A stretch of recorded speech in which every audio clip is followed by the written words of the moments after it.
Өдөрт 30 гаруй хүн тээврийн хэрэгсэл жолоодох эрхээ хасуулдаг байна. Эрхээ хасуулсан жолоочийн ихэнх хувийг согтуугаар тээврийн хэрэгсэл жолоодсон иргэд эзэлж байна. Мөн түүнчлэн дүрэн мэддэггүй болон согтуугаар тээврийн хэрэгсэл жолоодж байгаа жолоочийн буруугаас болж осол аваар их гардаг болохыг замын цагдаагийн байгууллагаас хэлж байгаамаа.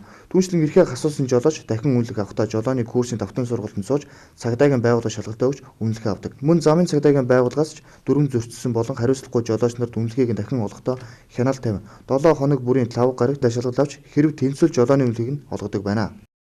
Эрх нь хасагдсан хүмүүсийг мөн одоо нэгдсэн журмаар шууд шалгалтын газар дээр нь аваад тэнцэн тохиолдолд одоо үнэмлэх нь одоо буцаа олгож байгаа. Тэгэхээр жолооч нар маань согтууруулах ундааны зүйл уусан хэрэгэлсэн үедээ амссан үедээ бити одоо жолооны ард суугаасаа гэж хүсэж байна.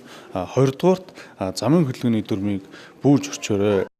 Манай жил дунджаар 300 гаруй хүн зөвхөн зам тээврийн ослоор нас бардаг байна. 3 сая хүрэхгүй хүн амтаа манай орны хувьд энэ нэг тоо юм. Мөн ослын шалтгааны 82.8% нь жолоочийн буруугаас болдог байна. Тиймээс жолоодох эрхийн үнэлэг олохдоо жолооны гүйцэд анхаарах хэрэгтэйг сануулж байна.